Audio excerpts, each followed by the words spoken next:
യേശു പുളിച്ച വീഞ്ഞ് കുടിച്ച ശേഷം നിവൃത്തിയായി എന്ന് പറഞ്ഞ് തല ചായ്ച്ച് ആത്മാവിനെ ഏൽപ്പിച്ചു കൊടുത്തു. യോഹന്നാൻ 19-30 യേശുവിൻ്റെ ആറാമത്തെ മൊഴി തൻ്റെ ദൗത്യത്തിൻ്റെ പൂർത്തീകരണത്തിൻ്റെ പ്രഖ്യാപനമായിരുന്നു.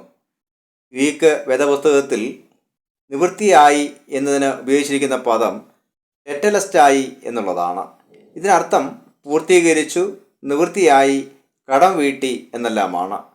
ഇത് തന്നിലേൽപ്പിക്കപ്പെട്ട ദൗത്യം പൂർത്തീകരിച്ച ഒരു വ്യക്തി ഉപയോഗിക്കുന്ന വാക്കാണ്. കാൽവരി ക്രൂശിൽ അതിതീവ്രമായ വേദനകൾക്കിടയിലും യേശുവിൻ്റെ ശ്രദ്ധ ദൗത്യത്തിൻ്റെ പൂർത്തീകരണത്തിലായിരുന്നു. തന്നെക്കുറിച്ചുള്ള ഓരോ ദൈവവചനവും പ്രാവർത്തികമാക്കുവാനും പൂർത്തീകരിക്കുവാനും യേശു ശ്രദ്ധിച്ചു. അതിനായി യേശു തന്നെ സ്വയം സമർപ്പിച്ചു. ഈ മൊഴിയിലൂടെ ദൈവത്തിൻ്റെ രക്ഷാപദ്ധതിയുടെ പൂർത്തീകരണമാണ് നാം ദർശിക്കുന്നത്. ദൈവിക പദ്ധതികൾ പ്രവചനങ്ങളുടെ രൂപത്തിലാണ് കാണപ്പെടുന്നത്. പ്രവചനങ്ങളുടെ പൂർത്തീകരണം കാൽവറി ക്രൂശിൽ യാഥാർത്ഥ്യമാകുന്നു. മനുഷ്യൻ്റെ ആരാധനകളുടെയും യാഗങ്ങളുടെയും പ്രാർത്ഥനകളുടെയും പ്രധാന ഉദ്ദേശം രക്ഷയും വീണ്ടെടുപ്പുമാണ്. അതിനായി മനുഷ്യൻ വാഞ്ചിക്കുന്നു. ഇതിനെല്ലാമുള്ള മറുപടിയാണ് യേശുവിൻ്റെ ക്രൂശുമരണത്തിലൂടെ ലഭ്യമായ രക്ഷയും വീണ്ടെടുപ്പും. രക്ഷ എന്നത് മനുഷ്യന് സ്വയം നേടാൻ കഴിയുന്ന ഒന്നല്ല. ദൈവിക ഇടപെടലിലൂടെയും പദ്ധതിയിലൂടെയുമാണ് അത് സാധ്യമാകുന്നത്. യേശുവിൻ്റെ ജീവിതത്തിലുടനീളം തൻ്റെ പിതാവിനെ അനുസരിക്കുന്നു. പിതാവിൻ്റെ ഹൃദയത്തിനായി യേശു തന്നെ സ്വയം ഏൽപ്പിച്ചു കൊടുത്തു.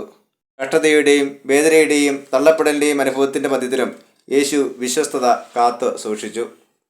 ഈ മൊഴി നമ്മെ ഓർമ്മിപ്പിക്കുന്ന സത്യം കഷ്ടതകളെ ഒഴിവാക്കിക്കൊണ്ട് ശരിയായ വിജയം നേടാൻ സാധ്യമല്ല എന്നതാണ്. ദൈവവിളിയോട് പ്രതികരിക്കുവാനും ദൈവം നൽകിയ ദൗത്യത്തെ പൂർത്തീകരിക്കുവാനും നമുക്ക് കഴിയണം. നമ്മുടെ ജീവിതയാത്രയിൽ പ്രതികൂല ജീവിത അന്തരീക്ഷങ്ങളിൽ പോലും ദൈവത്തോട് വിശ്വസ്തരായിരിക്കുവാൻ നമുക്ക് കഴിയണം. പാപത്തിൻ്റെ ശക്തിയുടെ പരാജയവും അവസാനവുമാണ് യേശുവിൻ്റെ ക്രൂശുമരണത്തിലൂടെ സംഭവിക്കുന്നത്. തിന്മയും അന്ധകാരവും നിറഞ്ഞ ജീവിതത്തിൻ്റെ അനന്തരഫലം പരാജയമാണെന്ന് യേശു തെളിയിച്ചു.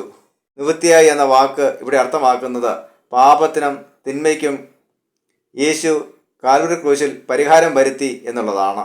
അതുകൊണ്ട് ഇനി നാം കുറ്റബോധത്തിലും നിരാശയിലും ജീവിക്കേണ്ടവരല്ല, ആത്മധൈര്യവും പ്രത്യാശയും ഉള്ളവരാകണം. ചിലപ്പോഴെല്ലാം നമ്മുടെ പ്രവൃത്തികളെയും നേട്ടങ്ങളെയും കുറിച്ച് നാം അഭിമാനിക്കുകയും മറ്റുള്ളവരോട് പറയുകയും ചെയ്യാറുണ്ട്. എന്നാൽ കാൽവരി ക്രൂശ് മരണത്തിലൂടെ യേശു നമുക്ക് നൽകി തന്ന രക്ഷയും വീണ്ടെടുപ്പും മറ്റുള്ളവരോട് പറയുവാനും ലഭ്യമാക്കുവാനും നമുക്ക് കഴിയണം. ഇവിടെ നമ്മുടെ ഉത്തരവാദിത്വം യേശു നമുക്ക് താൻ ക്രൂശിലൂടെ പൂർത്തീകരിച്ച പ്രവർത്തനത്തെ ഏറ്റെടുക്കുന്ന ദൗത്യമാണ്. ഇത് കൂടുതൽ ആത്മീയ ശക്തിയും ധൈര്യവും നമുക്ക് നൽകിത്തരും. അവരുടെ പ്രയാസങ്ങൾ നാം ഏറ്റെടുക്കുമ്പോൾ നാം ഓർക്കേണ്ട കാര്യം യേശു എല്ലാവരുടെയും പ്രശ്നങ്ങൾക്ക് വേണ്ടി കാൽവരി ക്രൂശിൽ യാഗമായി എന്നതാണ്. അതുകൊണ്ട് അവരെ ശക്തീകരിക്കുന്ന ദൈവിക പ്രവർത്തനത്തിൽ നാം പങ്കാളിയാകുക മാത്രമാണ് ചെയ്യുന്നത്. അതുകൊണ്ട് നമുക്ക് ലഭിച്ച ശ്രേഷ്ഠമായ ജീവിതം നിരാശയിലും കുറ്റബോധത്തിലും കഴിയാതെ ദൈവിക സമാധാനവും കൃപയും അനുഭവിക്കുവാനും യേശുക്രിസ്തുവിനോട് നൽകപ്പെട്ട രക്ഷയ്ക്കും വീണ്ടെടുപ്പിനുമായി നന്ദി അർപ്പിക്കുവാനും ഇടയാകണം. അതിന് ദൈവം നമ്മെ സഹായിക്കുമാറാകട്ടെ. ആമേൻ.